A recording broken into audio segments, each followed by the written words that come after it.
ndaguha inkuru mwana, ndaguha inkuru na wewe uyiha abandi mwana, uyiha abandi mwana.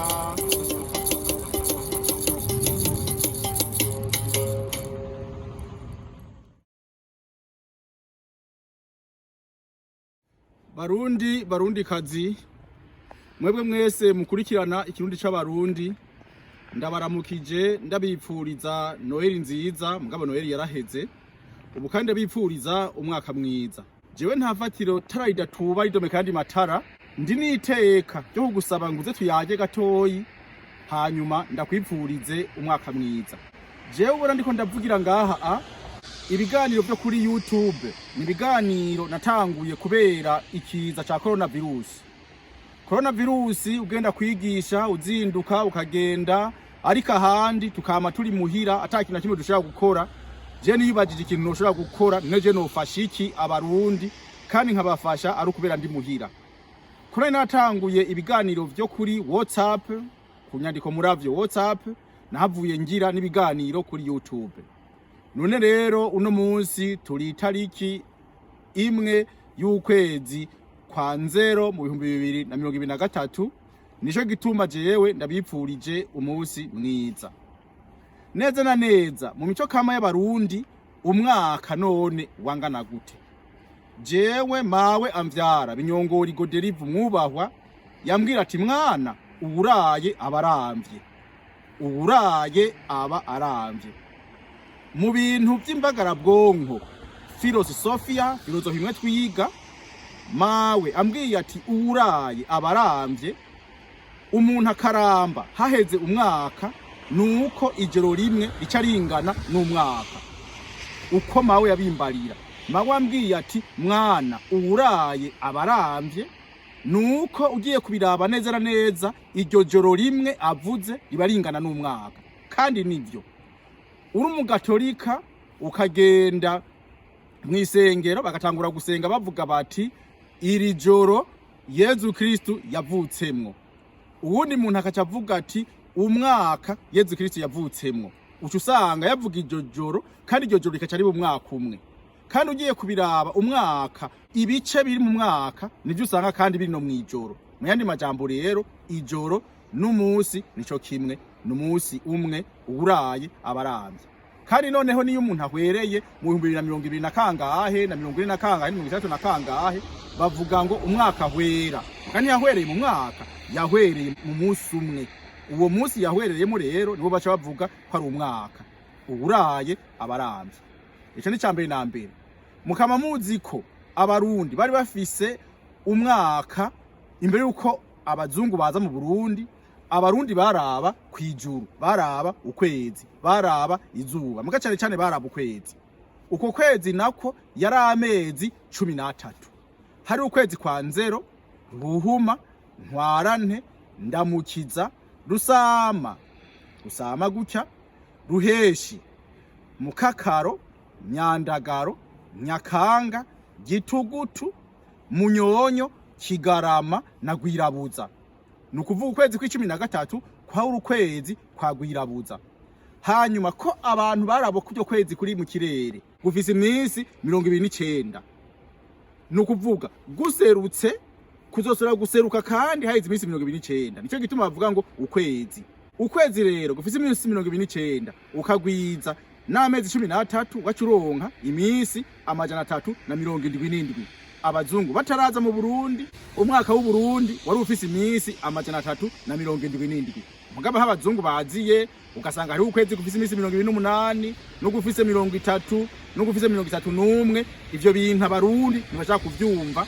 Iminsi irasa ko bavuga ko iminsi isa ntingana. Mu yandi majambo nikindi bagomba kuvuga, mugabo iminsi umuharuye ngo umubagwa umwe, imibagwa ibiri, imibagwa itatu, ukwezi kose kwa gufise iminsi 29.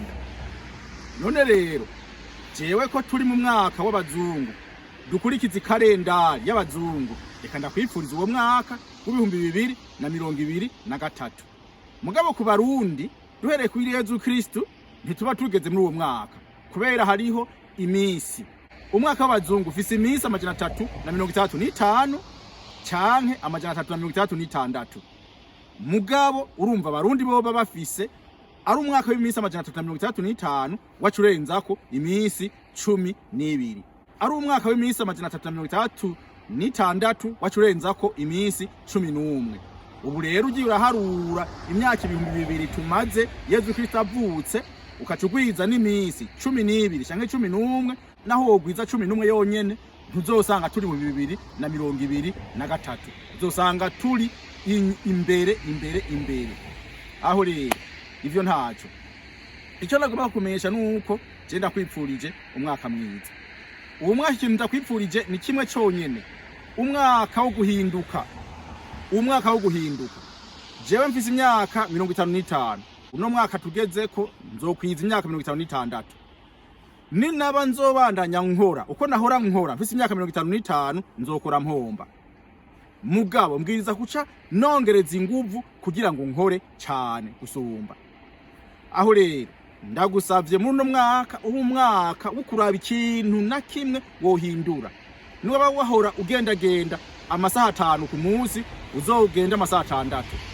Niba wari ufise umuliyoni w'amahera uzorabe ko ronka miliyoni 2.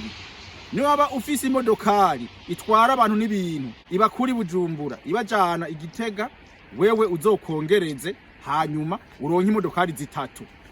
Ni waba ufise umugambi wugu yego nizo mbwa zose ntakundi yego umwaka mwiza n'abazungu nje ndabaramutsa ntavyo bumva mugabo bumvise ko ari umwaka mwiza ndababwiye imbwa urumva nuko nyene kuzimeze. Aho rero nkaca mvuga nti umwaka wo guhindura. Wahora wewe wa munyeshure wahora uronka 60 igore uronke 70. Mwabanyeshure mwiga muri kaminuza cyane mwabigisha mwigisha muri kaminuza wahora uyobeza abanyeshure 20 urigora uyobeze bake ucu uyobeza nk'umwe, hanyuma mu mwaka w'2024 naho uzoyobeze abanyeshure ubusa, aho uzobuteye imbere. Mugabo ntuzocuyobeza abanyeshure 40 wahora uyobeza 10, kandi kuyobeza abanyeshure ni icago, ivyo nabisiguye murabizi. Umwaka wo guhindura.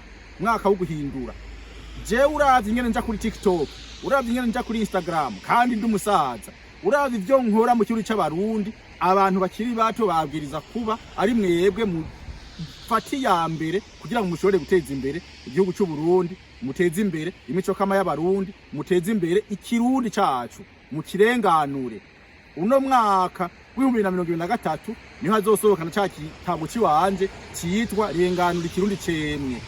Ico gitabo cy'ikirundi naco kikaba kije kurenganura ikirundi, kuko uwo muzi ari mu Rwanda yavuze ko ikirundi c'abarundi ari ururimi rwamizwe n'ururimi rw'ikinyarwanda, kandi ku bantu bamaze imyaka 5 itarenga muzi yuko hari abantu baje muri Canada 59 bakivuga ikirundi, muzi ko hari abantu ba mu Birigi, mu Bufaransa, muri Hollande, muri Danemark, muri Suède bavuga ikirundi, muzi yuko hari abantu bagiye muri Kenya mu 51 bakivuga ikirundi. Mugakoza wumva umunyagitega w'umunyongozi araje ngo abantu bamaze imyaka 5 yonyene mu Rwanda ikirundi caragiye. Ico gitabo rero kizosohoka. Ni umwaka wo gutera imbere gusumba, ni umwaka ikirundi kizoronka ibintu byinshi cyane, ni umwaka tuzoshika ku bintu bikomeye gose. Nzoza ndababwira bukebuke. Mugabe icambere na mbere coco ni igitabo kizosohoka. Icambere kizosohoka ubu mu kwa mbere, ica kabiri kizosohoka mu kwezi kwindwi. Nukuvuga n'umwaka wo gukora cyane. Gukora cyane rero nukuvuga kugira ngo dushe gutera imbere, duhinduriye twara dukora. Ico kikaja ngaho. Wewe wahora indongozi ukaba wahora ugendera nk'intara ntwaro 2 mu mezi 4 gendera 5. Wewe niwaba wahora uri umuntu w'impanuzwa jambo, wahora uri umuntu abantu bemera, ukaba wahanuye abantu 5, urigora urabe ko uhanura 2. Uti noneho wewe none ndari guharura abantu 200. Oya, uhanuye abantu 200 nukuba ko ingorane zo bazabaye nyinshi, kandi babwiza guhindura. Umwe wese abwiza guhindura. Uwahora ari mubi akaba mwiza gusumba, uwari mwiza nawe akasumbiriza, uwari umweranda nawe abandanya umweranda gose, kugira ngo nahaba abantu babandanye baberanda. Aho rero jewe ico njejwe ikirundi c'abarundi, njejwe imico kama y'abarundi. Ico nohereza ko mwabarundi muza murambaza ibibazo bijanye n'ikirundi. Reka kumbaza Noeli, reka kumbaza pasika, reka kumbaza ubushikiro, reka kumbaza ikarema. Ivyo murabibaza abapatiri n'abapasitori, kubera jewe vyarananiye ntavyo ngikora, jewe nkora ikirundi c'abarundi. Umbajije Noheli carico, nzokurungika kuri YouTube, nzokurungika kuri WhatsApp, nzokurungika ahandi abandi babigusigurire. Mugabo jewe umbajije uti none Noheli yari imeze gute nka kera, yari iriho aho umbajije neza. Mugumbajije ngo Noheli ngo nibiki, jewe ntabyo mezango ndagusigurire, kubera hariho ababijejwe, hariho papa, hariho abakardinali, hariho abasenyeri, hariho abapatiri bakuru, hariho abapatiri bivyegera, hariho abadiakoni, hariho abafurere, hariho ababikira, hariho injingwa muryango. Abo rero murazobabaza bazobishura. Uko naguye mvuga rero niko mvyutse mvuga. We wa muntu ariko urankurikirana urakaramba. Uyu mwaka 2023 urambemwo, uburye ntukurye. Uwo mwaka twese tuburye ntuturye. Hanyuma murakagira rero impuzu n'impundu, mukaba muzi kandi urakagira impundu n'impuzu ni umuhezagiro wajewe ntafatiro Patrice natanguye. Nawe utanguye kubera iki? Kubera nabonye ingene ntibantunganya n'umukuru w'igihugu bamuteye amazirantoki ibugendana hari iwacu. Njangira nti ivyo bintu ndakwiye kuvyipfuriza umuntu agira impuzu nyinshi, agire n'impundu.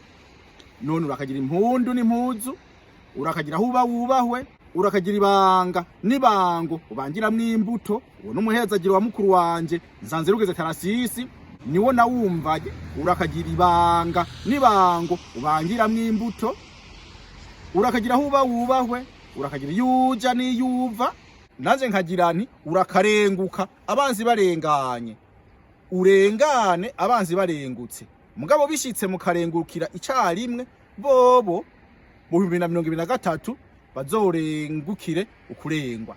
Naho rero yari jewe ntafatiro Patrice mwene ndi murigo wandemera wa kinyoni ca kariyo ka rubaduka. Aho nidondoye mu rudende ngejeje ngaho. Murakaramba, murakagwira, muragahora ku ngoma. Umwaka mwiza kuri twese, ubu mwaka wo gukunda ikirundi no guteza imbere ikirundi. Murakoze.